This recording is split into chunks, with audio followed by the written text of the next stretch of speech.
Hello everyone, good morning, सभी को नमस्कार। क्या हाल चाल है सब बच्चों के? क्लास स्टार्ट होगी भाई आपके। अंकित कुमार कह रहे हैं जय बोलेगी सर, जय बोलेगी भाई। शिवम जहाँ कह रहे हैं गुड मॉर्निंग। अरिजीत, साहू, रवि, मनीष, क्या हुआ सर? क्लास चल रही है भाई एकदम। विक्की, शिवम क्लास में एरर बता रहा है, नहीं बता रहा होगा। हाँ, आपकी क्लास शायद आज 1 मिनट लेट स्टार्ट हुई है क्योंकि ये मार्कर जो है क्लास से ठीक पहले गुम हो गया था। आज ये मैं तीसरी क्लास ले रहा हूँ सुबह से। 8 बजे पहली क्लास थी। हर क्लास से पहले मार्कर गुम हो जा रहा है। ये एक बार तो जो लैपटॉप का चार्जर होता है ना, वो वायर उसका आपको पता है मोटा होता है, ब्लैक कलर का, उसके साथ में रखा था ये, और बिल्कुल ऐसे उसके बीच में गुम हो गया कि दिख ही नहीं रहा। मैं बार बार देख रहा हूँ वहां पे। फिर नेक्स्ट क्लास से पहले भी ऐसे हुआ, और अभी इस वाली क्लास से पहले हमने इधर सामने ब्लैक कलर के कर्टेन लगा रखे हैं ताकि रिफ्लेक्शन ना आए, तो ये उसके ऊपर रखा तो गुम हो गया। तो अब मैं इसके बाद ये इसके वैसे स्टैंड ये है रखने का। अब मैं आदत में बनाने की कोशिश करता हूँ कि हमेशा इसे यहीं पर ही रखा जाए। सुजाता, मोनिका, शेखर, शिवम, सभी गुड मॉर्निंग।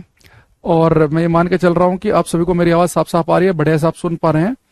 और जय जगन्नाथ भैया, जय जगन्नाथ। अच्छा, 2 दिन की आपकी छुट्टी थी, सैटरडे संडे की। उम्मीद कर रहा हूँ कि आप सभी ने जो भी आपके लेक्चर रह गए होंगे वो आपने कंप्लीट कर लिए होंगे। तो जो बच्चे लेट ज्वाइन किया है हमारे साथ में, तो वो कोशिश करो पहले पीछे के लेक्चर कंप्लीट करने की। अभी दूसरा जो है, आज हम जो अपना लाइट वाला थोड़ा सा पार्ट कंप्लीट करेंगे, थोड़ा 15-20 मिनट में हो जाएगा वो, ज्यादा नहीं है, 1-2 बातें बतानी है। और उसके बाद में फिर हम लेंस और मिरर वाले पार्ट पाएंगे। तो कुछ बच्चे अगर ऐसे हैं कि जो थोड़ा लेट ज्वाइन किया है, तो लेंस और मिरर वाले पार्ट से भी अगर वो ट्राई करेंगे तो वो समझ सकते हैं, ज्यादा इतनी समस्या नहीं आएंगी। और मैं आज देख रहा हूँ कि बच्चे लाइव कम दिख रहे हैं मुझे। इसका मतलब होता है कि हम शुरुआत में बैच ज्वाइन करते हैं तो हम पूरे जोश में रहते हैं, लगता है कि हम तूफान मचा देंगे। लेकिन जैसे जैसे क्लासेज आगे बढ़ती हैं, और फिर आपकी क्लास बैकलॉग होने लगता है। किसी दिन आप सोचते हैं कि कोई नहीं, आज टाइम नहीं है, कल को एक साथ दोनों क्लास कर लूंगा। फिर किसी दिन कुछ काम आ गया, फिर कहीं चले गए, फिर के बीच में, तो ये बड़ी समस्या है। तो जो बच्चा सिलेक्शन लेगा वो इस बात पे पता चलेगा कि वो पहले दिन जितना सीरियस था, अगर वो लास्ट दिन भी उतना ही सीरियस है तो उसका सिलेक्शन होगा। आप बैच खरीद लेते हो, फिर वो लगातार वीडियो इकट्ठी होती रहती है मोबाइल में, कोई मतलब नहीं उन चीजों का। 3-3, 4-4 बार बच्चे बैच खरीद लेते हैं और सिलेबस ही नहीं करते हैं। 15-20 दिन रहेंगे जो उसमें थोड़ा सा, फिर उसके बाद कभी रिश्तेदारी में जा रहे हैं, कहीं मामा के यहाँ जा रहे हैं, किसी दिन बीमार हो गए जी, आज मन नहीं कर रहा था। तो ये गलत बात है ना। तो जो भी बच्चे इस क्लास को बाद में देखें तो कोशिश क्या करो भाई कि क्लास को लाइव ही लेने की। अच्छा, अब हम यहाँ पर आज जो मुझे आपको क्लास में बताना था वो बताना, एक तो फोटो इलेक्ट्रिक इफेक्ट के बारे में, प्रकाश वैद्युत प्रभाव के बारे में, फोटो इलेक्ट्रिक इफेक्ट। बिहार के एसएससी के पेपर में एक बार आ रखा है ये, सीजीएल के एग्जाम में, प्रकाश वैद्युत प्रभाव।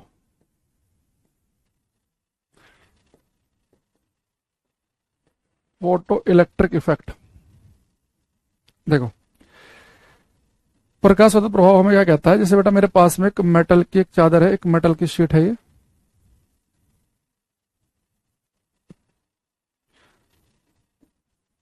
मेटल शीट,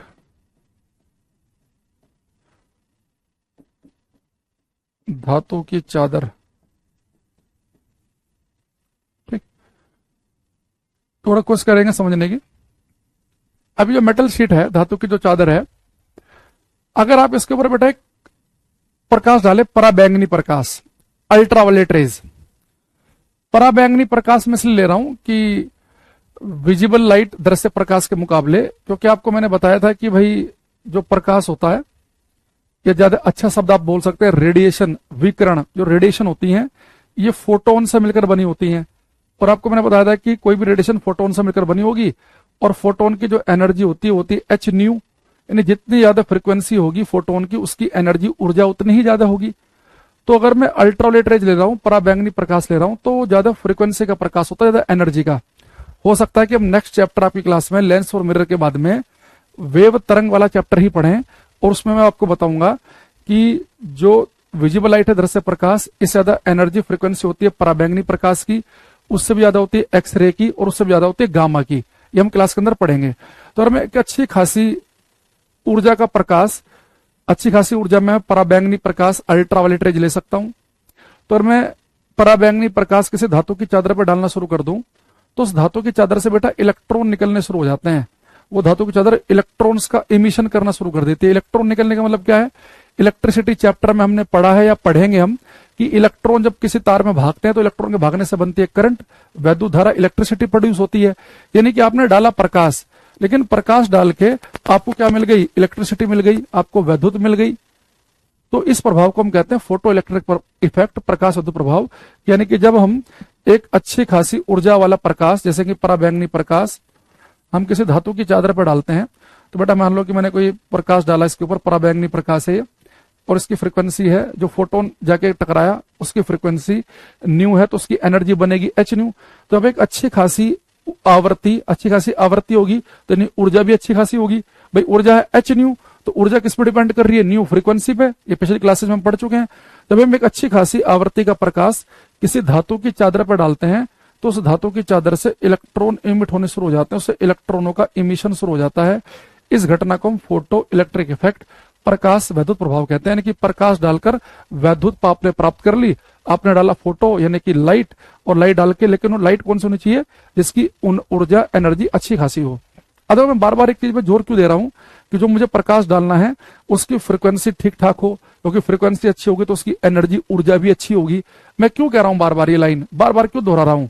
उसकी वजह यह है, भाई एक चीज बताओ, आप मान लो आपने यहां पर जो बेटा फोटोन डाला, उस फोटोन की एनर्जी मान लो कि है 100 जूल।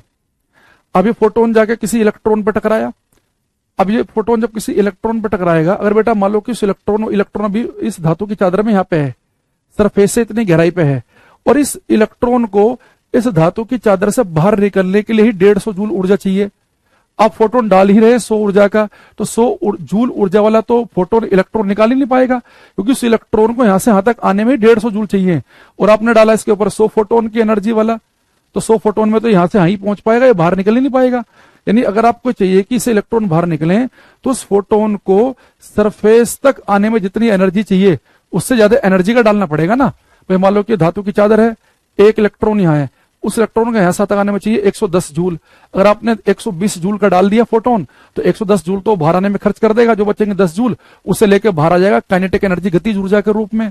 तो यानी कि जब भी आपको किसी धातु की चादर से इलेक्ट्रॉन निकलेगा कि नहीं निकलेगा, वो इस बात पे डिपेंड करेगा कि जो फोटोन आपने डाला उसकी फ्रीक्वेंसी, आवृत्ति कितनी है। फ्रीक्वेंसी कम कर दोगे तो उसकी एनर्जी कम हो जाएगी, कम एनर्जी का फोटोन इलेक्ट्रॉन बाहर नहीं निकाल पाएगा। फ्रीक्वेंसी ज्यादा होगी तो एनर्जी ज्यादा होगी, ज्यादा एनर्जी वाला बाहर निकाल देगा। तो मान लो से यहां तक निकलने में चाहिए 112 और आपने डाल दिया 500 जूल का, तो 112 तो उसने बाहर निकलने में खर्च कर दिया, और बाकी जो एनर्जी बचेगी उसे वो गतिज ऊर्जा के रूप में लेकर बाहर भाग जाएगा इलेक्ट्रॉन। तो ये घटना जो है कि जहां पर आप एक अच्छी खासी आवृत्ति का, एक सुटेबल फ्रीक्वेंसी का रेडिएशन किसी धातु की चादर पर डालते हैं और उस धातु की चादर से इलेक्ट्रॉनों का इमिशन शुरू हो जाता है, इसे हम कहते हैं फोटो इलेक्ट्रिक इफेक्ट। और जो इलेक्ट्रॉन निकलते हैं हम कहते हैं फोटो इलेक्ट्रॉन। ठीक है, तो यहां पे लिखेंगे हम, इसका पहले डेफिनेशन लिखेंगे, व्हेन, पहले हिंदी में इंग्लिश में लिख देता हूं, फिर इंग्लिश में लिखवा दूंगा, हिंदी में लिखवा दूंगा। When a radiation of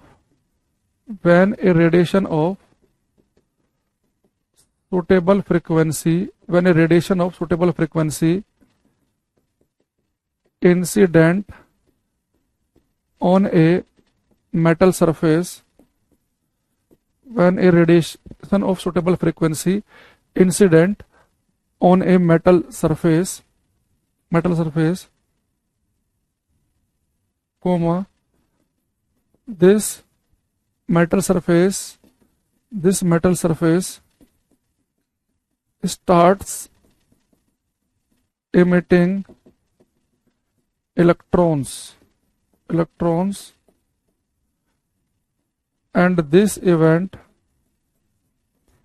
and this event is called photoelectric effect. When a radiation of suitable frequency incident on a metal surface, this metal surface starts emitting electrons and this event is called photoelectric effect. Hindi में लिखेंगे, जब एक उपयुक्त आवृत्ति की, जब एक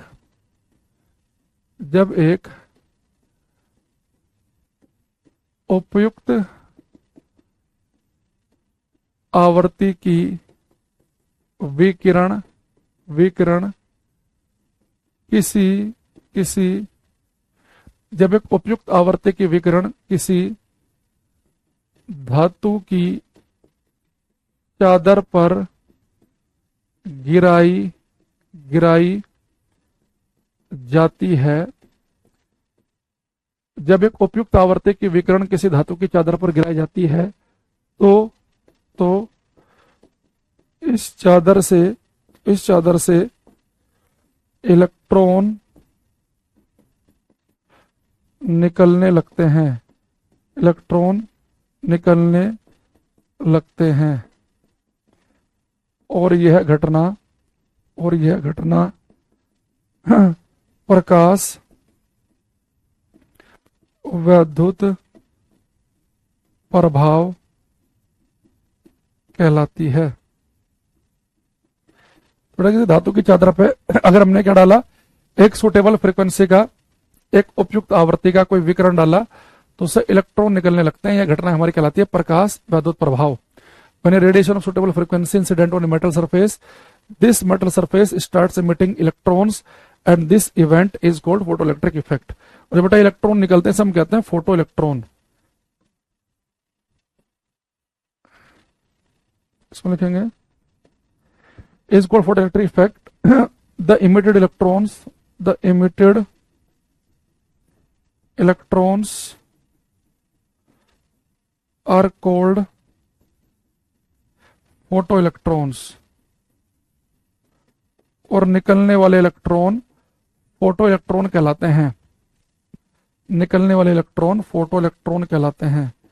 निकलने वाले इलेक्ट्रॉन फोटो इलेक्ट्रॉन कहलाते हैं। अच्छा, ये तो बेटा होगी इसकी डेफिनेशन, है ना। तो ये डेफिनेशन तो क्या बनी कि हमारे पास एक धातु की चादर थी, उसके अपने ऊपर एक उपयुक्त आवर्ती का मतलब एक ठीक ठाक फ्रीक्वेंसी वाला हमें इसके ऊपर कोई रेडिएशन डालनी पड़ेगी, कोई विकिरण जैसे कि पराबैंगनी प्रकाश डालना पड़ेगा, ताकि अगर हम इसके ऊपर एक अच्छी खासी फ्रीक्वेंसी की रेडिएशन डालेंगे तो उसके अंदर जो फोटोन होंगे उनकी एनर्जी ज्यादा होगी, तो ऐसे जो फोटोन होंगे वो इलेक्ट्रॉन को बाहर निकाल पाएंगे। ये हमारा फोटो इलेक्ट्रिक इफेक्ट कहलाएगा। और जो इलेक्ट्रॉन बाहर निकल के आएगा हमारा कहलाएगा फोटो इलेक्ट्रॉन। अब मुझे एक बताओ, अगर मैं यहाँ पे फ्रीक्वेंसी जितनी ज्यादा करूंगा एनर्जी उतनी ज्यादा होगी, फोटोन की इलेक्ट्रॉन निकाल देगा। फ्रीक्वेंसी कम करूंगा एनर्जी कम करूंगा हो जाएगी, तो इलेक्ट्रॉन जो होगा उसके निकलने की संभावना कम बनेगी। तो अगर एक फ्रीक्वेंसी ऐसे आएगी, अगर मैंने उससे कम फ्रीक्वेंसी कर दी, एक फ्रीक्वेंसी ऐसी आएगी अगर मैंने उससे कम फ्रीक्वेंसी कर दी तो फोटोन की एनर्जी बहुत कम हो जाएगी, वो इलेक्ट्रॉन निकाल ही नहीं पाएगा।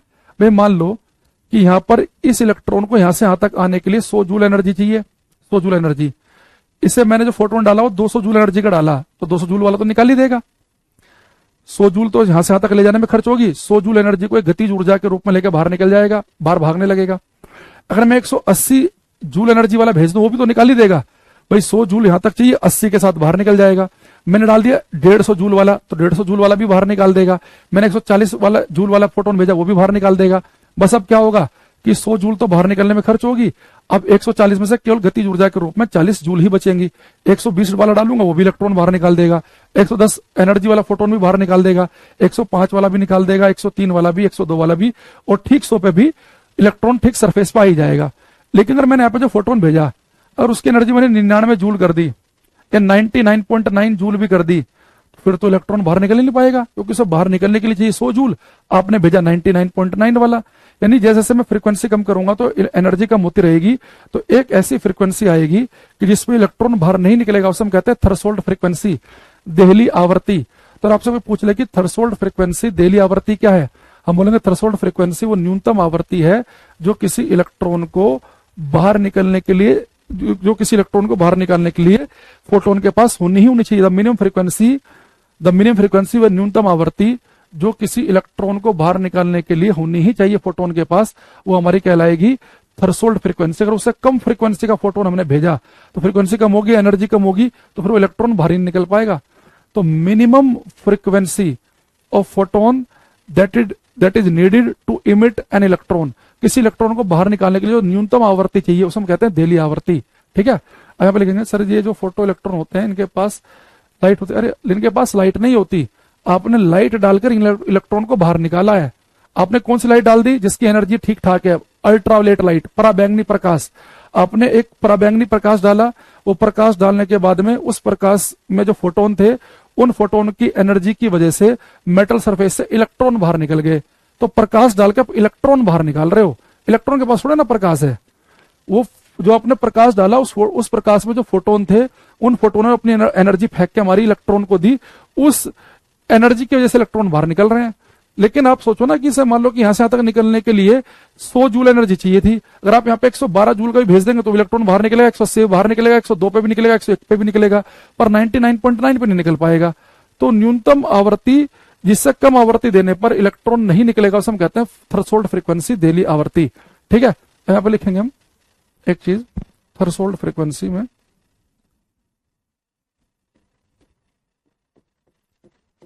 थ्रेशोल्ड फ्रीक्वेंसी हम कहते हैं देहली आवृत्ति। इसकी डेफिनेशन पूछ सकता है आपसे,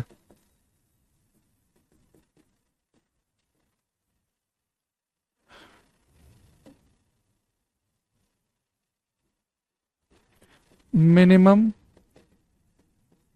frequency of photon, minimum frequency of photon that is needed to emit, minimum frequency of photon that is needed to emit an electron is called threshold frequency, is called threshold frequency। लिखेंगे photon की वह न्यूनतम आवृत्ति, photon की वह न्यूनतम आवृत्ति, photon की वह न्यूनतम आवृत्ति जो इलेक्ट्रॉन निकालने के लिए आवश्यक है, देहली आवृत्ति कहलाती है, देहली आवृत्ति कहलाती है।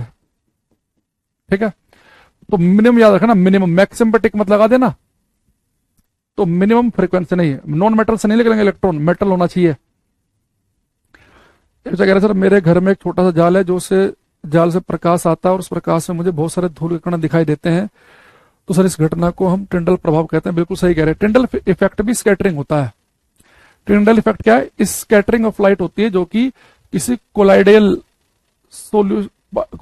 पार्टिकल की वजह से हो। जैसे कि आपके घर में किसी जाल से सूर्य का प्रकाश आता है तो उस प्रकाश में आपको बहुत सारे धूल के कण नाचते हुए दिखते होंगे। तो जैसे एयर में ये धूल के जो कण सस्पेंडेड हैं, लटके हुए हैं, इसे हम कहेंगे कोलाइडल सॉल्यूशन। जैसे कि आप दूध लो, दूध में आप थोड़ा सा आप पानी लो, पानी में थोड़ा सा दूध मिला दो, तो दूध के अंदर तो क्या होते हैं? फैट वाले पार्टिकल्स होते हैं। तो फैट के जो पार्टिकल्स हैं वो पानी के अंदर दूध मिलाओगे तो उस पानी के अंदर फैट के पार्टिकल लटक जाएंगे, तो हमारे कहलाएंगे वो कोलाइडल पार्टिकल्स। तो जब लाइट आप उससे पास करेंगे ना, ऐसे पानी से इसके अंदर हल्का सा दूध मिला हुआ है, तो जब उसके अंदर से जब लाइट पास करेगी तो लाइट का पाथ आपको साफ साफ दिखाई देगा। तो लाइट की जो स्कैटरिंग होती है किसी कोलाइडल पार्टिकल की वजह से, कोलाइडल कणों के द्वारा, उसे हम कहते हैं टिंडल इफेक्ट। ये केमिस्ट्री में पढ़ोगे आप, कोलाइडल सॉल्यूशन वगैरह। और कोलाइडल पार्टिकल वो होते हैं जिनका साइज 1 से लेकर 1000 नैनोमीटर के बीच का हो। ठीक है, हाँ, एक फोटोन एक ही इलेक्ट्रॉन को बाहर निकालेगा। ये बी के किंतु बिल्कुल सही कह रहे हैं। जैसे जो फोटोन जाएगा ना, ये फोटोन गया, ये किसी एक इलेक्ट्रॉन पर टकराया, ये सारी की सारी एनर्जी जो है अपनी, ये जो फोटोन है ये सारी की सारी एनर्जी अपने एक इलेक्ट्रॉन को देगा। अगर इस इलेक्ट्रॉन को बाहर निकलने के लिए 100 जूल चाहिए और इस फोटोन की 100 जूल से ज्यादा है तब ये बाहर निकाल पाएगा। ऐसा नहीं होगा इसे यहां से बाहर निकलने के लिए चाहिए 100 जूल, तो पहले एक फोटोन आके टकरा गया 60 जूल वाला, फिर दूसरा 60 वाला आ गया तो बाहर निकल जाए। नहीं, एक फोटोन अपनी सारी की सारी एनर्जी एक इलेक्ट्रॉन को देगा, एक फोटोन एक ही इलेक्ट्रॉन को बाहर निकालेगा। अब आपने ऐसे 100 फोटोन डाले तो 100 इलेक्ट्रॉन बाहर निकल जाएंगे। अगर उन फोटोनों की एनर्जी जो है, इलेक्ट्रॉन को जो बाहर निकलने के लिए जितनी एनर्जी चाहिए, अगर उससे ज्यादा की होगी, एक फोटोन एक इलेक्ट्रॉन बाहर निकालता है। बस शर्त यह है कि इस फोटोन की जो एनर्जी है वो इस इलेक्ट्रॉन को सरफेस तक बाहर आने के लिए जितनी एनर्जी चाहिए उससे ज्यादा की होनी चाहिए।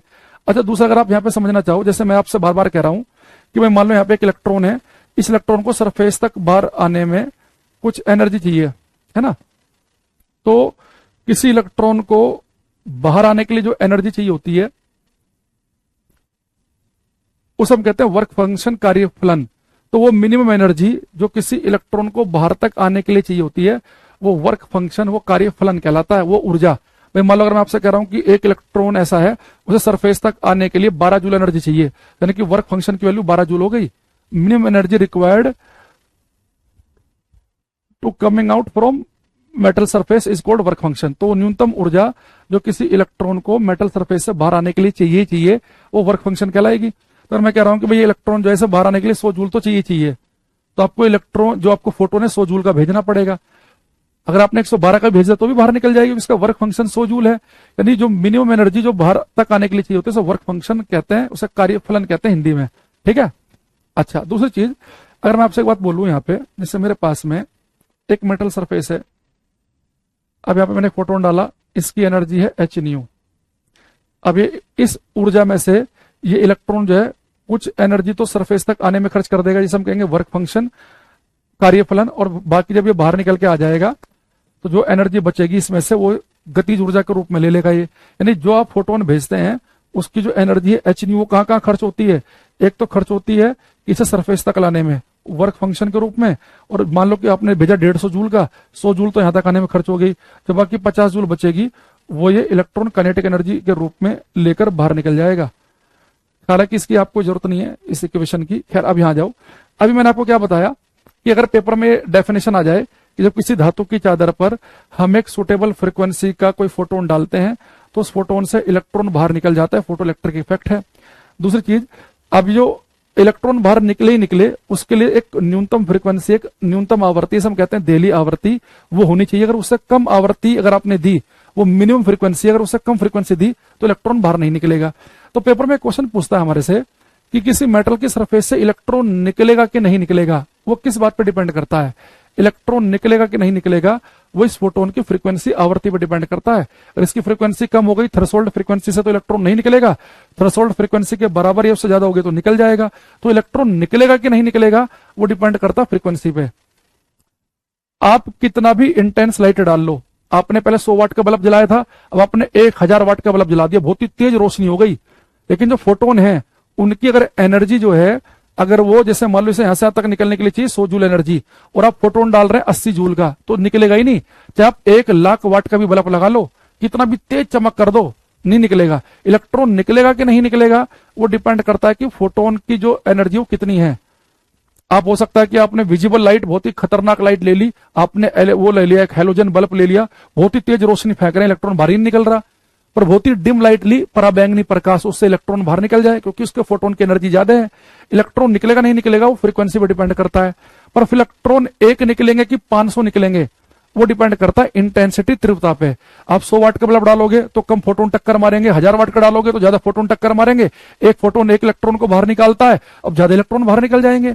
तो इलेक्ट्रॉनों की संख्या कितनी होगी वो तो इंटेंसिटी पर डिपेंड करेगा कि 100 वाट का बल्ब है कि 500 वाट का बल्ब है। लेकिन इलेक्ट्रॉन निकल जाएगा कि नहीं निकल जाएगा वो फ्रीक्वेंसी पर डिपेंड करेगा कि आपने ज्यादा एनर्जी वाला डाला है कि कम एनर्जी वाला डाला है। तो दो बातें बस आपको ध्यान रखनी है यहाँ पे कि इलेक्ट्रॉन निकलेगा कि नहीं निकलेगा। इमिशन ऑफ इलेक्ट्रॉन, कि इलेक्ट्रॉन बाहर निकलेंगे कि नहीं निकलेंगे। इमिशन ऑफ इलेक्ट्रॉन्स वो डिपेंड करता है, depends on frequency of radiation. Electron का निकलना ना निकलना विकिरण की आवृत्ति पर निर्भर करता है। इलेक्ट्रॉन का निकलना या ना निकलना विकिरण की आवृत्ति पर निर्भर करता है। इंपोर्टेंट लाइन है ये। इलेक्ट्रॉन का निकलना या ना निकलना विकिरण की आवृत्ति पर निर्भर करता है। दूसरा, नंबर ऑफ इलेक्ट्रॉन 2 निकलेंगे कि 500 निकलेंगे वो डिपेंड करेगा इंटेंसिटी पर। Number of emitted electrons depend on intensity of radiation.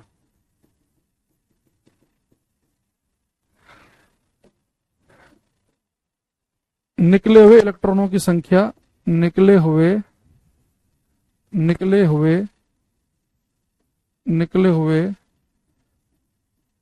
इलेक्ट्रॉनों की संख्या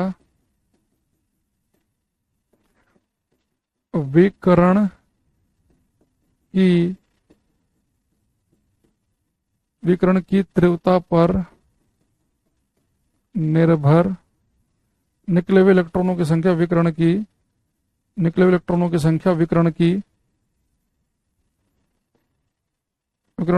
तीव्रता पर निर्भर करता है।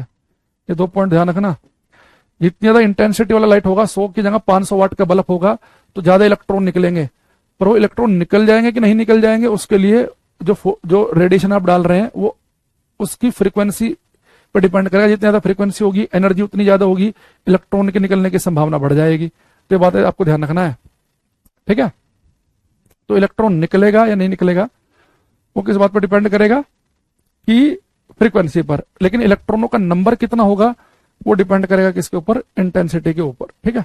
चलो अब एक लास्ट में लिखेंगे इसमें हम कलर थ्योरी।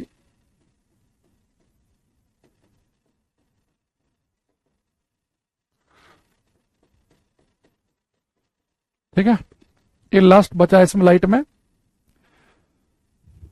तो कह रहे हैं सर मेटल शीट पर डिपेंड नहीं कर, मेटल शीट पर तो डिपेंड करेगा वर्क फंक्शन की वैल्यू। जैसे मान लो कि आपने अलग अलग मेटल लिया, अब कोई मेटल के लिए जो वर्क फंक्शन की वैल्यू हो सकता है कि केवल हो 3 इलेक्ट्रॉन वोल्ट। 3 इलेक्ट्रॉन वोल्ट से ज्यादा एनर्जी का फोटोन डाल दोगे, 3 इलेक्ट्रॉन वोल्ट से ज्यादा तो निकल जाएगा। किसी के लिए हो सकता है कि मेटल शीट जो लिया आपने उसका वर्क फंक्शन हो 5 इलेक्ट्रॉन वोल्ट, तो आपको फिर 5 इलेक्ट्रॉन वोल्ट से ज्यादा एनर्जी की रेडिएशन डालनी पड़ेगी। तो इलेक्ट्रॉन जो निकलेगा वो नहीं निकलेगा, वो इस बात पर डिपेंड कर रहा है कि आप जो रेडिएशन डाल रहे हैं उसकी फ्रीक्वेंसी क्या है। उसकी फ्रीक्वेंसी ज्यादा होगी तो उसकी एनर्जी ज्यादा होगी, तो उसकी अगर एनर्जी जो है वर्क फंक्शन की वैल्यू से ज्यादा होनी चाहिए। वर्क फंक्शन की वैल्यू अलग अलग मेटल सरफेस के लिए अलग अलग होती है, अलग अलग के लिए वैल्यू आएगी अलग अलग। ये हो सकता है कि मान लो कि आपने उतनी एनर्जी अलग अलग मेटल पर डाली है ना, तो किसी मेटल से इलेक्ट्रॉन निकल जाए, किससे नहीं, वो उसके वर्क फंक्शन के हिसाब से वैल्यू चेंज हो जाएगी। वो रेडिएशन की जब बात करते हैं ना, रेडिएशन की प्रॉपर्टी की बात कर रहे हैं हम यहाँ पे, कि जो रेडिएशन डाल रहे हैं हम वो ज्यादा इंटेंसिटी वाली डालें कि ज्यादा एनर्जी वाली डालें कि इलेक्ट्रॉन निकले कि नहीं निकले। तो ज्यादा एनर्जी वाला, उसकी फ्रीक्वेंसी ज्यादा होनी चाहिए, ज्यादा एनर्जी होनी चाहिए कि इलेक्ट्रॉन निकल जाए। पर वो इलेक्ट्रॉन 2 निकालेगी रेडिएशन की, 500 निकालेगी, वो उसकी इंटेंसिटी पर डिपेंड करेगा। वर्क फंक्शन की वैल्यू मेटल पर डिपेंड करती है। अलग अलग मेटल के लिए वर्क फंक्शन कार्यफलन की वैल्यू अलग अलग होगी। तो हर एक मेटल के लिए जरूरी नहीं है कि इस मेटल में भी सरफेस से बाहर इलेक्ट्रॉन निकालने के लिए 12 जूल ही चाहिए हो और दूसरे में 12 जूल। अलग मेटल लेंगे तो उसके लिए हो सकता है कि 18 जूल हो, सबके लिए अलग अलग वैल्यू आएगी। अब आते हैं हम कलर थ्योरी पर। देखो हम सबसे पहले लिखेंगे प्राइमरी कलर और प्राथमिक colour, primary colours of light. देखो दो तरह के बेटा रंग होते हैं, प्रकाश के प्राथमिक रंग। तो 2 प्रकार के कलर होते हैं। एक तो होता है लाइट के रंग, भाई लाइट 7 रंगों से मिलकर बनी, आपको पता है रेनबो में लाल रंग, हरा रंग, पीला रंग आपको दिखता है। एक रंग होते हैं इंक पेंट वाले, जो अपने बचपन में पेंट किया है किताबों के, अपने किसी कॉपी के ऊपर, किताब के ऊपर, जो भी किया होगा। तो मैं यहाँ पे बात कर रहा हूं उस कलर की जो लाइट के पास रंग है। तो लाइट के प्रकाश के प्राथमिक रंग में कौन कौन से आते हैं?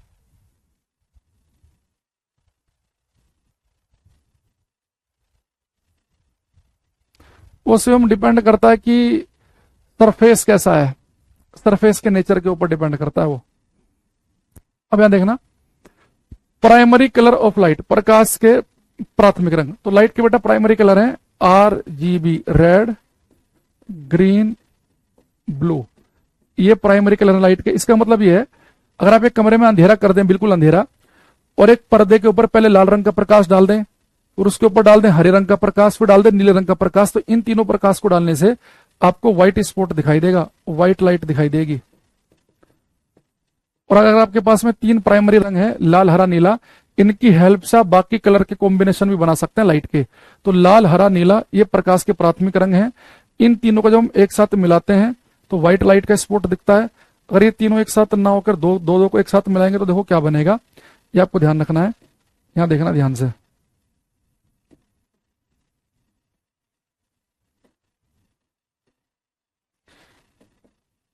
इसे ऐसे याद रखेंगे। यहां लिखेंगे हम आर, 12 बजे से स्टार्ट करेंगे और क्लॉकवाइज चलेंगे।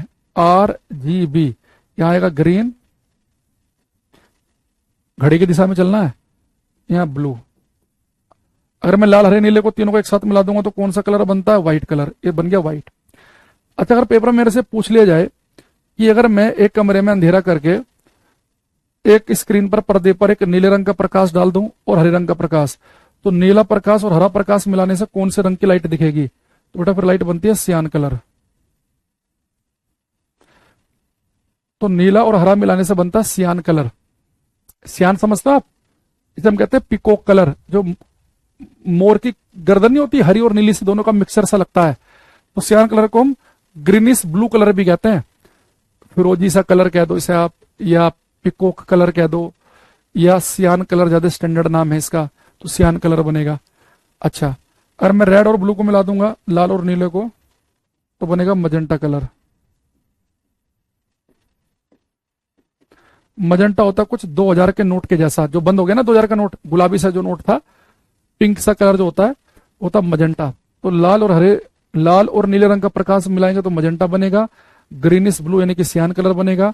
और रेड और ग्रीन को मिलाएंगे आपस में तो हमारा बनेगा येलो कलर। अब देखो आपके मोबाइल में आपको जो कलर दिखते हैं वो इंक और पेंट तो नहीं, तो प्रकाश की तो रंग है। मोबाइल जब हम खोलते हैं तो उसमें तो अलग अलग रंग की लाइट की वजह से तो दिखते हैं हमें। तो हमारे मोबाइल में ये प्राइमरी कलर कॉम्बिनेशन ही यूज किए जाते हैं। तो आपके मोबाइल में आपको जहां पर भी पीला रंग दिख रहा है, यानी कि वहां पर रेड रंग की लाइट और ग्रीन रंग की लाइट आपस में मिलकर पीला रंग बना रही है। जहां पे आपको व्हाइट दिख रहा है तो तीनों कलर की लाइट मिल रही है। जहां मजेंटा है वहां पे दोनों रंग की लाइट मिल रही है, सियान है दोनों रंग की लाइट मिल रही है, खाली ग्रीन है तो केवल ग्रीन रंग की लाइट है। जहां लाल दिख रहा है केवल लाल रंग की लाइट काम कर रही है, जहां ब्लू है तो केवल ब्लू। और अगर मैं इन तीनों में से किसी भी लाइट को यूज ना करूं तो हमें दिखाई देगा ब्लैक, अगर कोई सी भी लाइट यूज नहीं करेंगे। तो अगर आप चाहते हैं कि आपके मोबाइल की बैटरी अधिक से अधिक समय तक चले, आपकी बैटरी जल्दी खर्च ना हो, तो आपकी बैटरी कब खर्च नहीं होगी? जब किसी भी लाइट का यूज नहीं किया जाएगा। तो इसलिए आप अपने मोबाइल में हमेशा डार्क मोड रखने की कोशिश किया करो जब यूज ना कर रहे हो, या उसमें जो पूरा बैकग्राउंड है उसे ब्लैक कलर का रखा करो। तो आप अपने मोबाइल में जो भी आपका वॉलपेपर लगा रहे हैं या जो भी आप बैकग्राउंड कर रहे हैं, जैसे मैंने अपने मोबाइल में जो पूरा का पूरा जो बैकग्राउंड जो सेट किया हुआ है, पूरे के पूरे मोबाइल में जो बैकग्राउंड सेट है, अगर आप देखेंगे पूरा ब्लैक दिखेगा आपको, क्योंकि ब्लैक के लिए कोई इतने पूरे पीछे हिस्से में किसी भी कलर की लाइट का यूज ही नहीं किया जा रहा है, तो बैटरी हमारी बढ़िया चलेगी। इसलिए हमारी बैटरी 5-7-8% बचती है। तो मोबाइल हमारे से कहता है भैया से डार्क मोड पे लेके आ जाओ, सब कुछ ब्लैक ब्लैक ब्लैक, ताकि बैटरी किसी प्रकाश को उत्पन्न करने के लिए खर्ची ना हो। तो अगर कोई आपसे पूछ ले कि जो प्राइमरी कलर कॉम्बिनेशन है लाइट के, इनका हम यूज कहाँ कहाँ पे करते हैं, तो आप बोलेंगे इनका हम यूज करते हैं कलर मोबाइल में, टीवी में, colour TV, mobile, laptop, desktop यानी कंप्यूटर।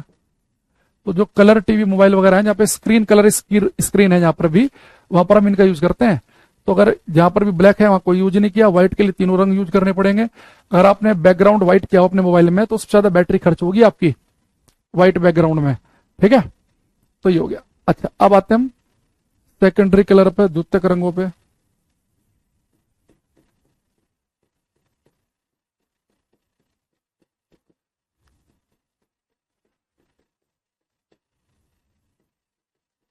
देखो ये जो मैंने बाहर निकाला है, सियान, मजेंटा और येलो। और बेटा आप इन तीनों रंगों का अगर इंक ले लें, सियान कलर की इंक, मजेंटा, CMY और येलो, तो आपको मिलेगा ब्लैक इंक। ब्लैक को मैं लिखूंगा यहाँ पे के से। क्यों लिखूंगा के से? क्योंकि बी तो ब्लू के लिए हम यूज कर चुके हैं। तो सियान, मजेंटा, येलो को मिलाते हैं तो बनता ब्लैक कलर, जिसे हम लिख रहे हैं के से।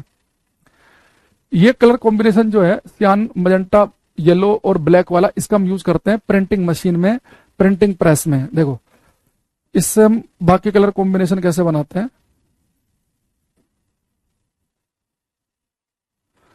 ये मैंने लिया यहाँ पे सियान कलर, ये मजेंटा, ये येलो। अगर मैं इन तीनों कलर की इंक यूज करूंगा तो ब्लैक कलर की इंक बन जाएगी, उसमें लिख रहा हूँ के से।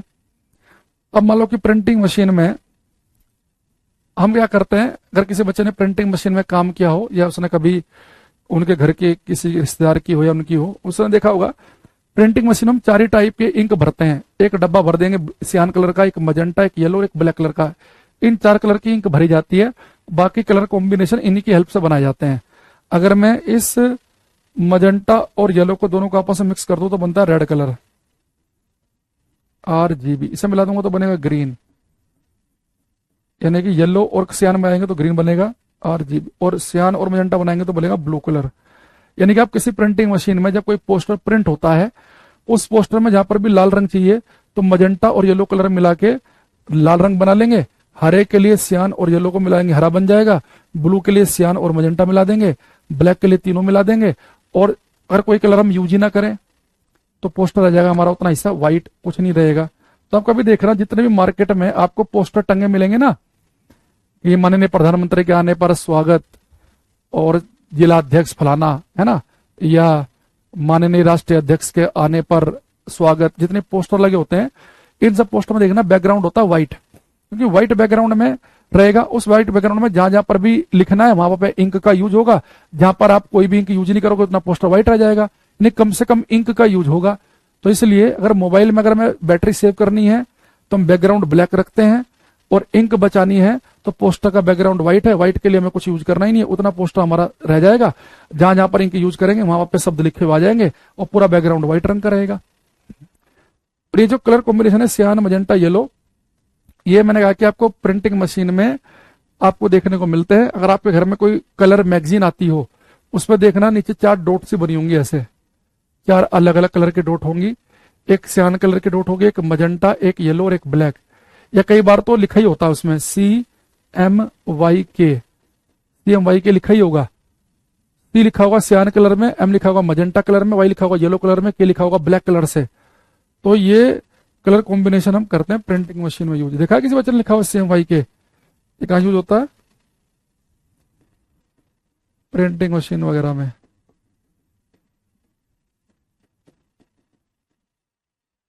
ठीक, तो प्रिंटिंग मशीन में कलर कॉम्बिनेशन यूज होते हैं और कलर टीवी वगैरह में ये। अच्छा, अगर आप ये देखें, ये रेड के अपोजिट है सियान, है ना। अब अगर एक चीज देखना, अगर मैं रेड, हरे और नीले तीनों रंगों का प्रकाश मिला रहा हूं तो मुझे व्हाइट लाइट मिल रही है। लेकिन अगर मैं ग्रीन और ब्लू की जगह, ग्रीन और ब्लू का मिक्सचर तो सियान होता है, अगर मैं इन दोनों की जगह सियान ले आया तो ये रेड और सियान दो मिलकर भी तो व्हाइट बना सकते हैं।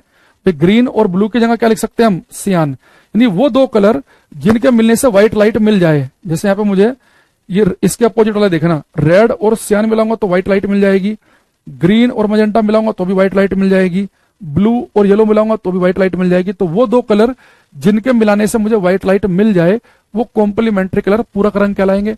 अगर आप इन दोनों रंगों की लाइट नहीं लेंगे, सियान और रेड की, इन रंग के इंक ले लो, आप लाल रंग की इंक ले लो, सियान कलर की इंक ले लो, तो ब्लैक कलर की इंक मिलेगी। यानी वो 2 कलर जिनके मिलाने से या तो व्हाइट लाइट मिल जाए या वो 2 कलर जिनके मिलाने से ब्लैक इंक मिल जाए, उन्हें हम कॉम्प्लीमेंट्री पूरक कहते हैं।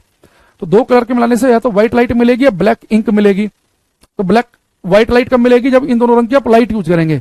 लाल रंग का प्रकाश और सियान रंग का प्रकाश यूज करेंगे तो आपको सफेद प्रकाश मिलेगा, लेकिन लाल रंग की इंक और सियान कलर की इंक यूज करेंगे तो ब्लैक इंक मिलेगी। तो वो 2 कलर जिनके मिलाने से या तो ब्लैक इंक मिल जाए, अगर वो दोनों इंक ही यूज करेंगे तो ब्लैक इंक मिलेगी, या वो 2 कलर जिनके मिलाने से व्हाइट लाइट मिल जाए, अगर इन दोनों रंग की लाइट यूज करेंगे तो व्हाइट लाइट मिलेगी, उसे हम कहते हैं कॉम्प्लीमेंट्री कलर। तो अब लिखेंगे यहाँ पे हम कॉम्प्लीमेंट्री कलर्स, पूरक रंग, कॉम्प्लीमेंट्री कलर्स, पूरक रंग।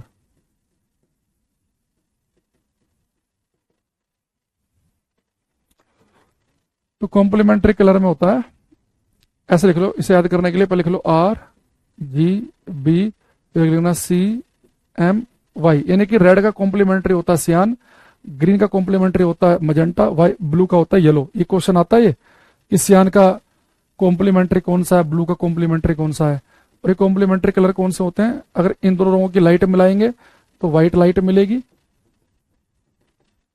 और इन दोनों कलर की इंक मिलाएंगे तो ब्लैक इंक या ब्लैक पेंट जो भी कहना चाहो वो मिलेगा।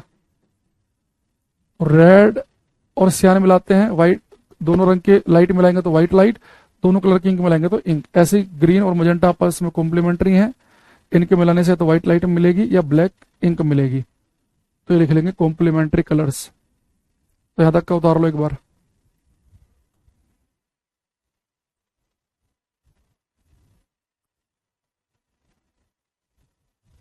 एक बच्चा कह रहा है कि सर फॉर्म कब तक आएंगे रेलवे एनटीपीसी के? भैया उन्होंने लिख रखा है कैलेंडर में, है ना, शायद जुलाई वुलाई में आएंगे शायद एनटीपीसी वाले ना, और उससे थोड़ा लेट आएंगे ग्रुप डी के। न्यूज़पेपर में लिखा था ना सीएमवाई के।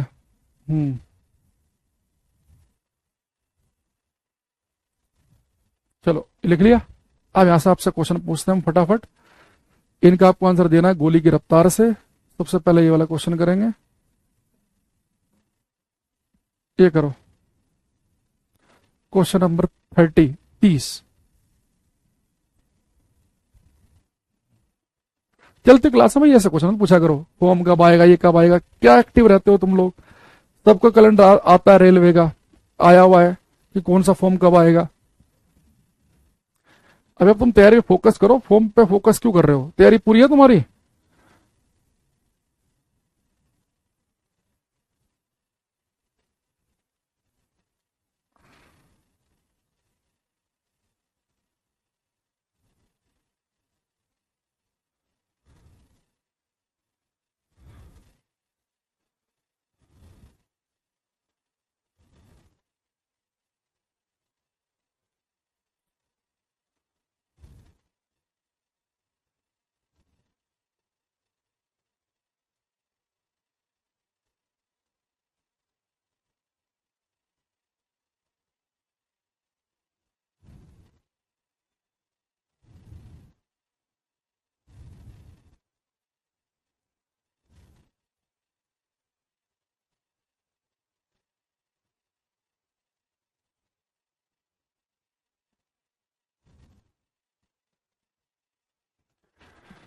कुछ आंसर हमारे पास में आए हैं। इसने लिखा कि the colour in A colour television is produce by combination of 3 basic colour.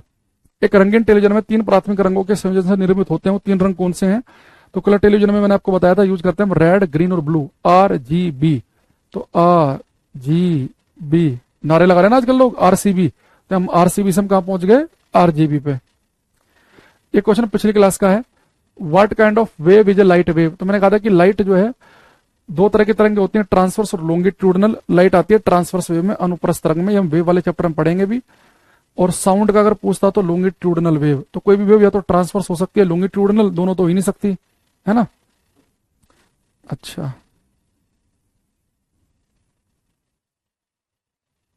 एक क्वेश्चन ये है, when beam of red comma blue and green light fall on the same spot colour of the light becomes. जब लाल, नीले और हरे प्रकाश की किरणें एक ही स्थान पर पड़ती हैं तो रंग प्रकाश बन जाता है। तो लाल, हरे, नीले प्रकाश की किरणें, तो मैंने आपको बताया था लाल रंग की लाइट, नीली और हरे रंग की लाइट एक ही जगह मिलेगी तो कौन सी लाइट बनेगी? व्हाइट लाइट, है ना। जब लाल, हरे और नीले रंग का प्रकाश एक ही जगह गिरता है तो लिखा भी उसने कि किस रंग का प्रकाश बन जाएगा? White light. Which colour is formed when blue and cyan are blue and green are mixed. तो नीला राम मिलने पे क्या बनेगा? Greenish blue. तो ग्रीनिश ब्लू क्या होता है? पिकोक कलर, यानी कि सियान कलर ना। ये सब आसान आसान है, सब पढ़ लिया हमने, पढ़ टाइम नहीं खराब करेंगे ना। Nature of radiation of light, तो लाइट का नेचर कैसा है? अगर ये पूछा जाए आपसे कि लाइट का नेचर कैसा है, वेव, पार्टिकल, वेव और पार्टिकल दोनों, कोई सा भी नहीं, तो हम बोलेंगे दोनों। तो लाइट वेव की तरह भी वेव करती है। कौन सी वेव? इलेक्ट्रोमैग्नेटिक वेव, वैद्युत चुंबकीय तरंगें जो ट्रांसवर्स होती हैं, अनुप्रस्थ होती हैं। पार्टिकल कौन सा? फोटॉन्स। ये हम पढ़ चुके हैं लास्ट क्लास में, ठीक है। तो ये कुछ क्वेश्चन थे इससे जुड़े हुए। अब हमारा ये लाइट वाला जो चैप्टर है ये समाप्त हो गया है। अब हम इस क्लास में पढ़ेंगे लेंस एंड मिरर, ठीक है। तो अब हम कनकेव कॉन्वेक्स जो है ये वाले पार्ट पे आ जाएंगे हम, इन्हें हमें डिटेल में पढ़ना है। तो यहां तक किसी बच्चे को पूछना है तो पूछ सकता है, फिर हम आगे बढ़ेंगे।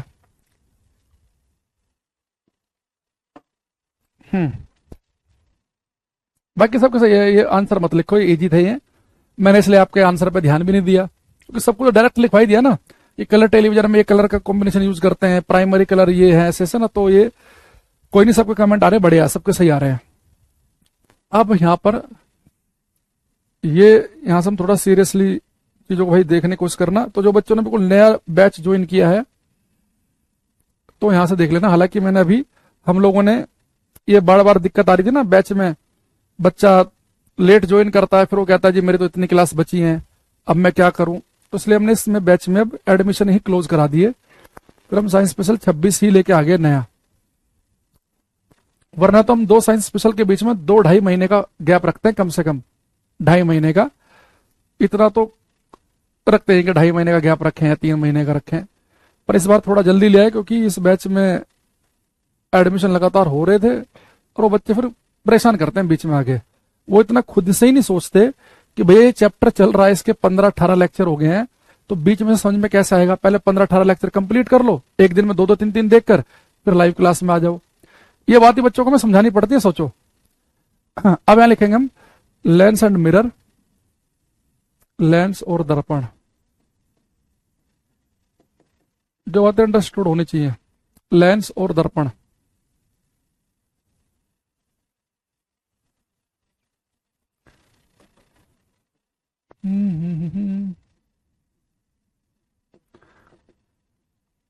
और आज आपको कुछ पीडीएफ आज की क्लास के नोट के साथ दी जाएंगी, जो मैं बीच बीच में खोलता हूं ना, ये क्वेश्चन, ये तो ये तो आपको यहाँ पे सोल्ड है जैसे ये, तो ये इनकी कंप्लीट पीडीएफ मिल जाएगी आपको, बस उसमें सोल्व नहीं होंगे, वो सोल्व हम क्लास में करा चुके हैं आपको हर क्वेश्चन, ठीक है।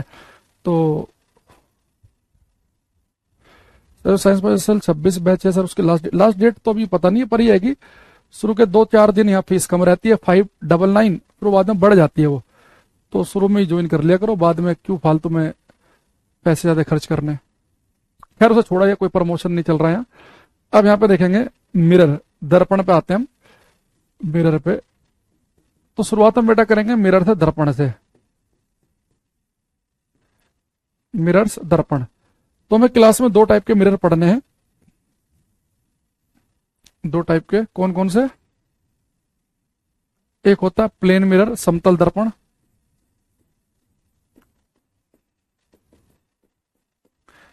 समतल दर्पण, और एक बेटा हमारे पास में होता है स्फेरिकल मिरर,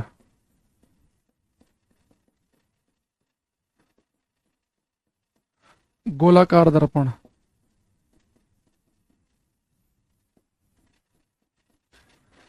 अब देखो एक बढ़िया खबर हमारे लिए क्या है कि प्लेन मिरर तो हम पढ़ चुके हैं पहले ही, तो प्लेन मिरर तो मैंने आपको पढ़ा दिया है, जब हमने रिफ्लेक्शन ऑफ लाइट हमने पढ़ा था, तो उसमें मैंने आपको प्लेन मिरर साथ के साथ ही करा दिया था।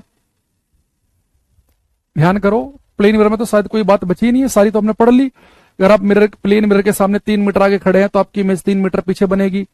अगर आपकी हाइट 6 फीट है, तो इमेज की हाइट भी 6 फीट होगी। वो हाइट आपको पूरी देखनी है, तो मिरर आपकी लंबाई का आधा होना चाहिए, है ना। इसके अलावा पढ़ चुके हैं आप कि जो प्लेन मिरर होता है, इसका जो फोकस होता है वो इन्फिनिटी पर है, इसकी पावर 0 है, इसकी मैग्निफिकेशन आवर्धन क्षमता +1 है। सारी बात तो पढ़ चुके हैं, याद है पॉइंट सारे के सारे, कि प्लेन मिरर का फोकस कहां होता है? अनंत पे। इसकी फोकस दूरी कितनी होती है? अनंत। इसकी वक्रता त्रिज्या, रेडियस ऑफ कर्वेचर होती है अनंत। इसकी पावर शक्ति होती है 0। इसकी आवर्धन क्षमता, मैग्निफिकेशन होती है +1। ये सारे पॉइंट हम पढ़ चुके हैं। इसके अलावा जितने पॉइंट थे सब हमने पढ़ लिए थे। तो प्लेन मिरर तो हम पढ़ चुके हैं, हमारा आधा काम तो हो गया। आधा तो नहीं, खैर ये तो 20% में मान लो कि मिरर में, प्लेन मिरर का वेटेज 20-25% वो हमारा समाप्त। अब अच्छा हमारे पास बचे स्पेरिकल मिरर। अब ये स्पेरिकल मिरर भी 2 टाइप के होते हैं। एक को हम कहते हैं कनकेव मिरर, अवतल दर्पण, कॉनकेव।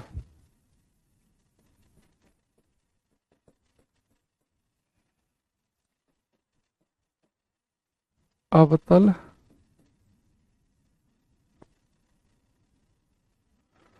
एक होता है हमारे पास बेटा कॉन्वेक्स, उत्तल दर्पण।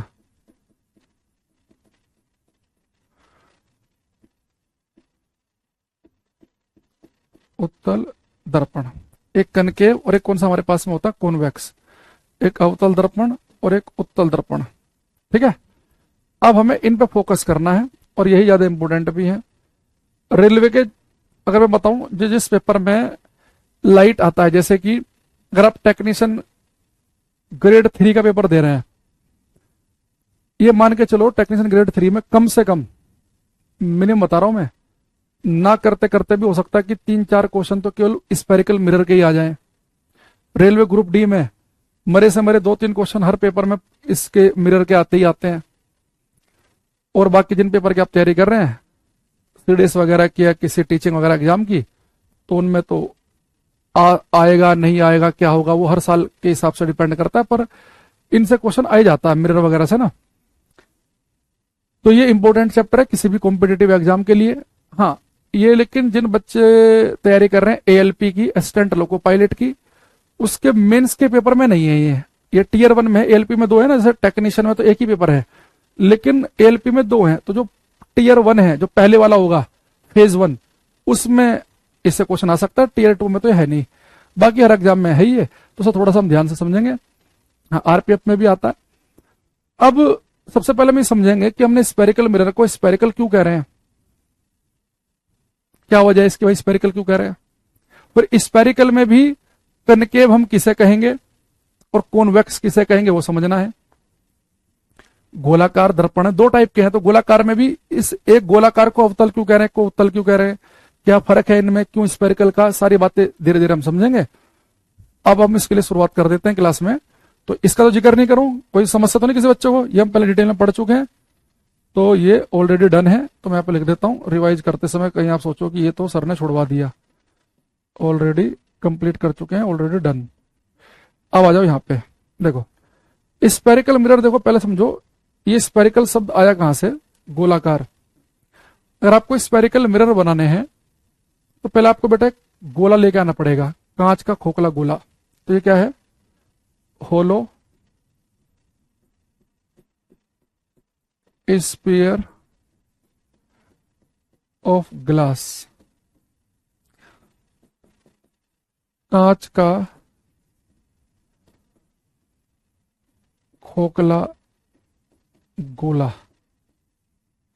होलो स्फीयर ऑफ ग्लास, कांच का खोखला गोला लिया हमने, ठीक।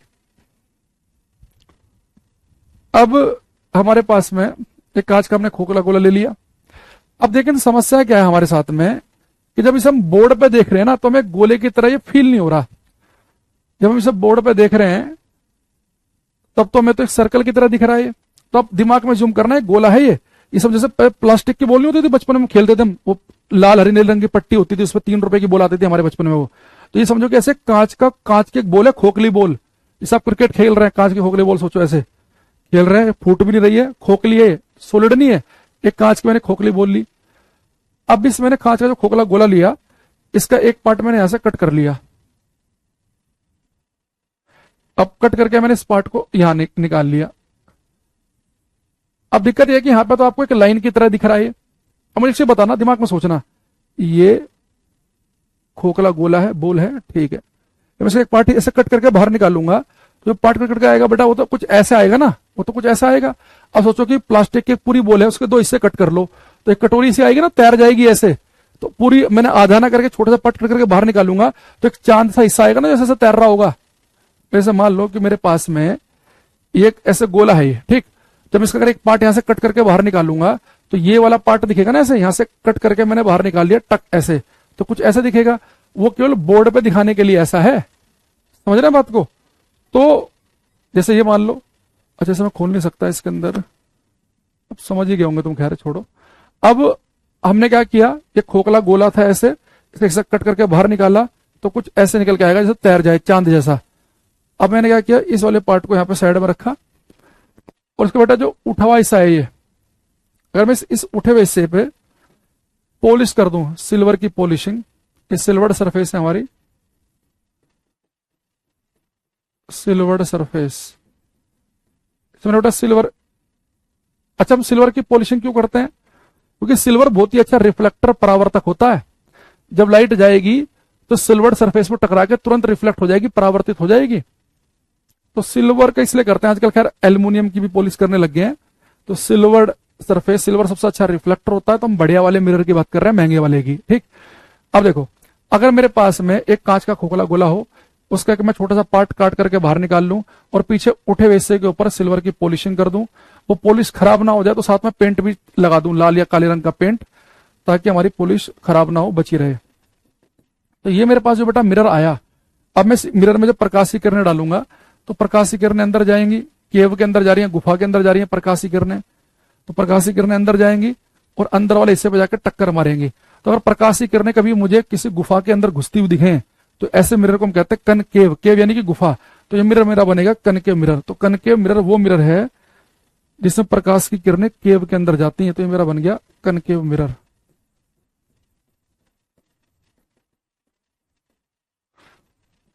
अवतल दर्पण,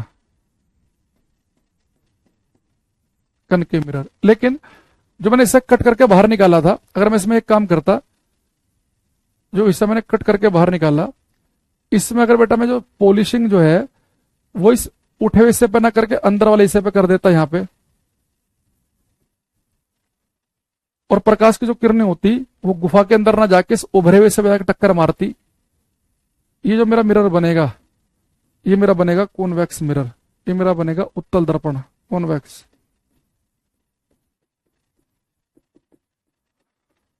उत्तल दर्पण,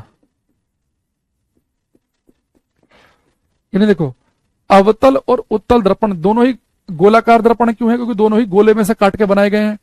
बस उत्तल दर्पण हम उसे कह रहे हैं जिसमें प्रकाश की जो किरणें होती हैं वो उठे हुए से बजा के टक्कर मारती हैं, वो कॉन्वेक्स उत्तल दर्पण होगा। जहां पर प्रकाश की किरणें केव गहराई के अंदर जाएंगे वो कनकेव मिरर होगा। तो आज के बाद जैसे मैं इस क्लास में कनकेव मिरर कहूंगा, अवतल दर्पण कहूंगा, तो आपको ये शेप बनानी है जिसमें किरणें आपको अंदर जाती हुई दिखें। कॉन्वेक्स कहूंगा तो ये पीछे वाले हिस्से पे जाकर टकराए।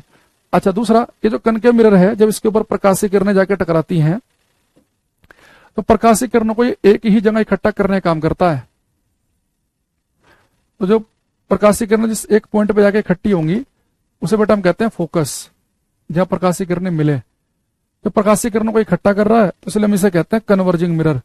तो कनकेव मिरर हमारा होता है कन्वर्जिंग मिरर, मिरर प्रकाश की किरणों को इकट्ठा करने वाला, कन्वर्जिंग मिरर, अभिसारी दर्पण। कॉन्वेक्स मिरर क्या होता है बेटा? इसके ऊपर प्रकाश की किरणें जाएंगी तो प्रकाश की किरणों को ये फैला देगा, ये प्रकाश की किरणों को फैलाने का काम करता है। तो हम कहते हैं डाइवर्जिंग मिरर।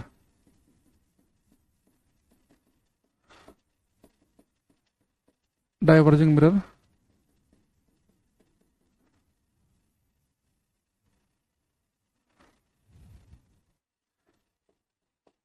अपसारी दर्पण।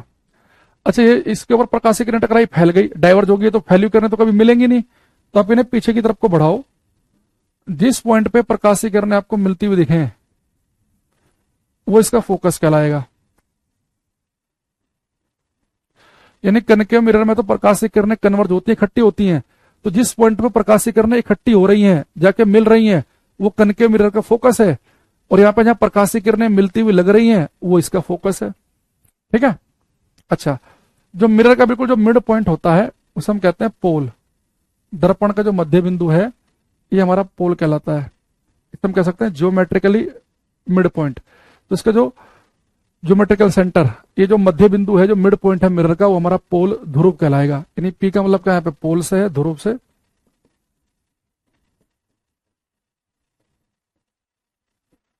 और एफ क्या है? फोकस, जहां प्रकाश की किरणें फोकस होती हैं या फोकस होते हुए लगती हैं। अच्छा, एक चीज और देखना, ये जो खोखला गोला है, इस खोखले गोले का कुछ तो सेंटर होगा। तो जिस खोखले गोले का सेंटर होगा वही सेंटर तो बेटा इतने से पार्ट का भी होगा। इस मिरर में मैं इस गोले का मैं इतना सा पार्ट लूं या इतना सा पार्ट लूं, तो जो पूरे गोले का सेंटर है वही सेंटर इसका भी होगा। तो बेटा जो हमारे पास जो ये मिरर होते हैं, इन मिरर का एक सेंटर भी होता है, उसे हम कहते हैं सेंटर ऑफ कर्वेचर, वक्रता केंद्र। तो एक क्या होगा हमारे पास, थोड़ा आगे बढ़ा देते हैं, सेंटर ऑफ कर्वेचर, वक्रता केंद्र। ये यहाँ पे थोड़ा कंफ्यूज ना कर दे आपको बाद में रिवाइज करते हुए, इसके लिए हम इसे थोड़ा सा अरे क्या हो गया?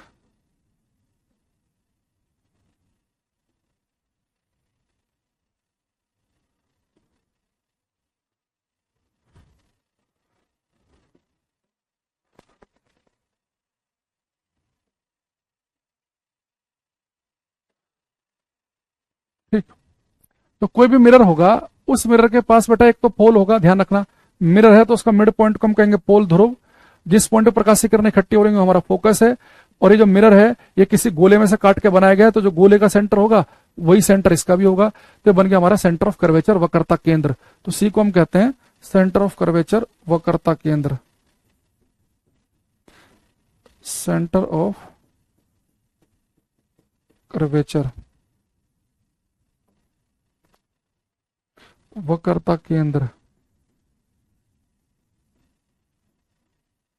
ठीक।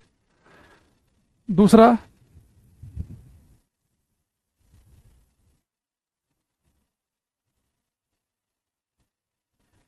तो अगर लेकिन सर आपने जो कांच का खोखला गोला जो काटा है वह कैसे उसका मिड पॉइंट बन गया? जो आपने पी से दर्शाया गया है, आपने तो उसे बराबर से कट किया है। अरे मैं कह रहा हूं जैसे मान लो कि यहाँ पे ये कोई कांच का खोखला गोला है ना? इस खोखले गोले को आपने कट कर दिया। ठीक। अब इस खोखले गोले में का जो मिड पॉइंट बनेगा, ज्योमेट्रिकली सेंटर पॉइंट, यानी आप ये समझ लो कि जितना ये हिस्सा ऊपर की तरफ है उतना ही नीचे दिखना चाहिए। ऐसा नहीं कि आप ये ऐसे कर देंगे, पोल ऐसे लिख देंगे कि यहाँ पे आपने पोल लिख दिया, ये पोल नहीं लिखना, ये है इसका मतलब। अच्छा, अब ये जो पोल, फोकस और सेंटर को जो लाइन मिला रही है, इस लाइन को हम बोलते हैं प्रिंसिपल एक्सिस, मुख्य अक्ष। प्रिंसिपल एक्सिस, मुख्य अक्ष। ठीक। तो कुछ पॉइंट होते हैं जब भी आप किसी मिरर को पढ़ेंगे तो आपको देखो, सबसे पहले अगर मैं वन बाय वन एक करके एक एक को ले रहा हूं, तो सबसे पहले मैंने आपको क्या बताया कि हमारे पास में एक कांच का हमने खोखला गोला लिया, उस खोखले गोले का एक छोटा सा पार्ट हमने काट लिया। उस पार्ट में अगर प्रकाश की किरणें अंदर की तरफ जाएं तो वो हमारा कनकेव मिरर होता है, और ऐसा मिरर प्रकाश की किरणों को इकट्ठा कर देगा, जहां इकट्ठी होंगी उसे हम फोकस कहेंगे। अच्छा, अगर प्रकाश की किरणें जो है अगर वो उठे हुए हिस्से पे जाकर टकराएं तो डाइवर्ज होती हैं, फैल जाती हैं, तो ये हमारा कॉन्वेक्स मिरर है, प्रकाश की किरणों को फैलाएगा। और ये जो रे फैल गई इन्हें पीछे की तरफ बढ़ाएंगे, जिस पॉइंट पर हमें मिलती हुई लगे उसे हम कहते हैं फोकस। अच्छा, ये जो कांच का गोला अपने, ये जो मिरर जो है ये किसी गोले में से काट के बनाया है, तो जो गोले का सेंटर होगा वही इतने से पार्ट का भी सेंटर होगा। तो यानी कि जो मेरे पास मिरर है उसके पास एक सेंटर भी होता है, उसे हम कहते हैं सेंटर ऑफ कर्वेचर, उसे हम कहते हैं वक्रता केंद्र। ठीक। अच्छा, अब यहाँ पे अगर हम थोड़ा सा आगे बढ़े, मैं यहाँ पे एक कनकेव मिरर का एग्जांपल लेके दो तीन बातें आपको बताने वाला हूं, इसे ध्यान देना। ज्यादा डार्क हो गया, थोड़ा कम करते हैं इसे। ये मेरे पास में कनकेव मिरर है कनकेव, तो आप समझ गए होंगे कनकेव मिरर में ऐसे बनाएंगे। ये इसका पोल है, थोड़ा दूरी पे फोकस, थोड़ा दूरी पे सेंटर ऑफ कर्वेचर, वक्रता केंद्र, और मिरर से बहुत दूर वाले पॉइंट को हम बोल देते हैं इन्फिनिटी, अनंत। ठीक। तो ये चारों डेफिनेशन तो आप समझ रहे होंगे। अगर मैं आपसे कहूं कि कोई भी मिरर हम लेंगे तो उस मिरर का जो मिड पॉइंट है, मध्य बिंदु, से हम पोल कह देंगे। उससे थोड़ा सा दूर आगे जहां पे प्रकाश की किरणें इकट्ठी होंगी उसे हम फोकस कह देंगे। इस मिरर का एक सेंटर होगा थोड़ा सा आगे, उसे हम कहेंगे सेंटर ऑफ कर्वेचर, वक्रता केंद्र। इन्फिनिटी का मतलब है कि वो बिंदु जो दर्पण से बहुत दूर है। अच्छा, मिरर से जो फोकस तक की दूरी होती है हम कहते हैं फोकल लेंथ, और रेडियस तक की दूरी को कहते हैं हम रेडियस ऑफ कर्वेचर, वक्रता त्रिज्या। एफ क्या है? ये फोकल लेंथ, फोकस तक की दूरी को हम कहते हैं फोकल लेंथ, फोकल दूरी। और आर है सेंटर तक की दूरी कहती है रेडियस, ये हमारी रेडियस ऑफ कर्वेचर,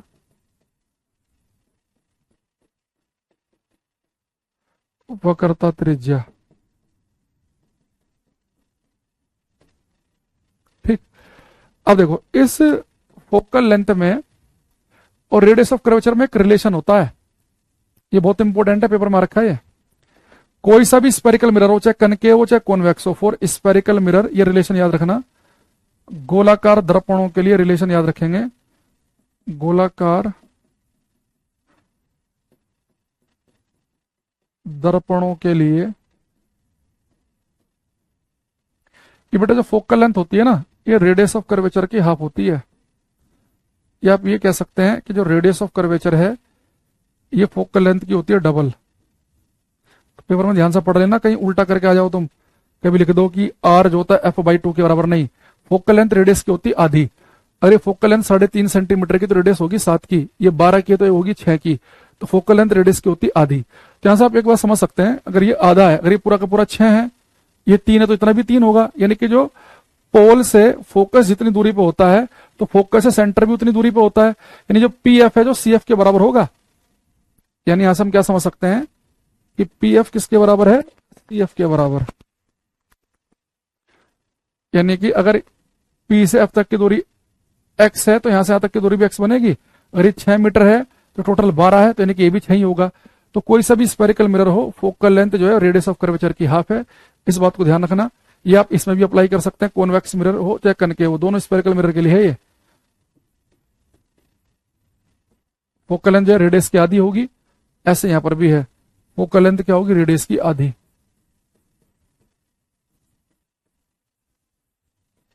ठीक, तो अभी तक मैंने केवल आपको एक दो बातें बताई हैं। अब हम कल की क्लास में जो है कनकेव मिरर का डिटेल में इसका हम पोस्टमार्टम करेंगे।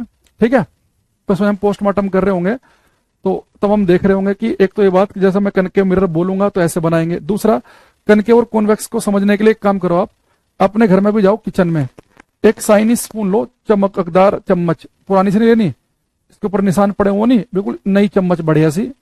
अब इस साइनी स्पून को लेना और इस चम्मच में क्या करना, आप ऐसे करके कुछ चावल भर लेना।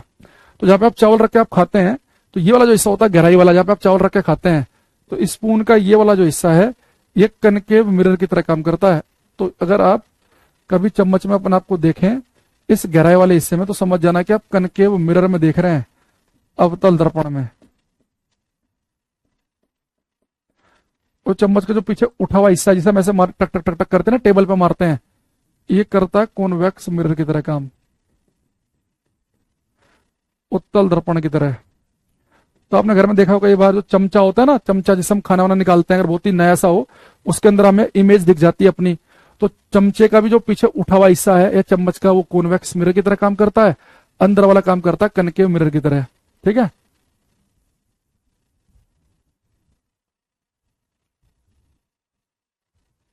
ये कह रहा है सर आपने बताया जो समतल दर्पण है सिल्वर मेटल प्रकाश ऊर्जा का अति उत्तम परावर्तक है, लेकिन सर इसे तो आसानी से खर्च जा सकता है। तो ये अच्छा, खर्च जा सकता है सर, इसे तो आसानी से खर्च जा सकता है। अरे मैंने बोला कि मेट जो सिल्वर होता है ना, ये बहुत अच्छा रिफ्लेक्टर होता है, परावर्तक होता है ये, मैंने तो ये बोला आपसे। अब पता नहीं आप खर्च क्या लिख रहे हो। ठीक है, तो ये ध्यान रखेंगे, बाकी हम इसके बारे में डिटेल में जो है वो कल की क्लास में पढ़ेंगे। ठीक है, अभी एक मोटा मोटा सा आपको आइडिया दिया गया है, इसे पढ़ के आना कल। ठीक है, dual nature of matter wave, तो मैंने कहा था कि जैसे कि प्रकाश का ड्वेल नेचर है, लास्ट क्लास में बताया तो था भाई अब्दुर, जैसे लाइट का ड्वेल नेचर है, लाइट वेव और पार्टिकल दोनों की तरह बिहेव करती है, ऐसे जो मेटेरियल पार्टिकल जैसे कि इलेक्ट्रॉन प्रोटॉन वगैरह हैं, ये भी जब पार्टिकल भाग रहे होते हैं ये भी किसकी तरह बिहेव करते हैं, जैसे कि एक वेव चल रही हो, तो इनका भी ड्वेल नेचर होता है। तो ये बताया था मैंने, ये हमें डी ब्रोगली साहब ने बताया। ठीक है, चलो आज हमने एक हल्का हल्का सा मोटा मोटा सा आइडिया लिया है, कुछ ज्यादा खास इसमें जिक्र नहीं किया, बस ये बताया कि इनमें कौन कन्वर्जिंग है कौन डाइवर्जिंग है। और मिरर होगा तो 4 पॉइंट याद रखना, पोल, फोकस, सेंटर, इन्फिनिटी। तो जितना दूरी है उतनी दूरी है, पोल से फोकस तक की उतनी दूरी होती है, इतनी फोकस से सेंटर तक की होती है। यानी कि एफ जो है ये पी और सी का सेंटर है। तो यहां पे आप लिख सकते हैं, इसका मतलब क्या है कि focus is a mid point of focus is a mid point of pole and centre of curvature. Focus जो होता है ये वक्रता केंद्र और ध्रुव का मध्य बिंदु होता है। फोकस ध्रुव और वक्रता केंद्र का मध्य बिंदु है, मध्य बिंदु है। ठीक है, चलो मिलते हैं बाकी कल। आज टाइम बचा नहीं है ज्यादा डिस्कस करने के लिए, 2-3 मिनट ही बचे हैं, तो कल मिलेंगे। ठीक है, बाय, थैंक यू। खुर्चा जा सकता है, खुरच सकते हैं, बिल्कुल सही कह रहे हो। तो इसलिए तो मैंने कहा उसके ऊपर हम पेंट कर देते हैं, लाल या काले रंग का पेंट। बताया तो था कि जो हमारे पास में ये जो है ये सिल्वर सरफेस है, तो ये इसकी जो सिल्वर जो पॉलिशिंग है वो खराब ना हो जाए रगड़ लग के दीवार वगैरह की, तो उसके ऊपर हम पेंट भी कर देते हैं लाल या काले रंग का पेंट। बताया था भाई, आपने ध्यान नहीं दिया शायद। ओके।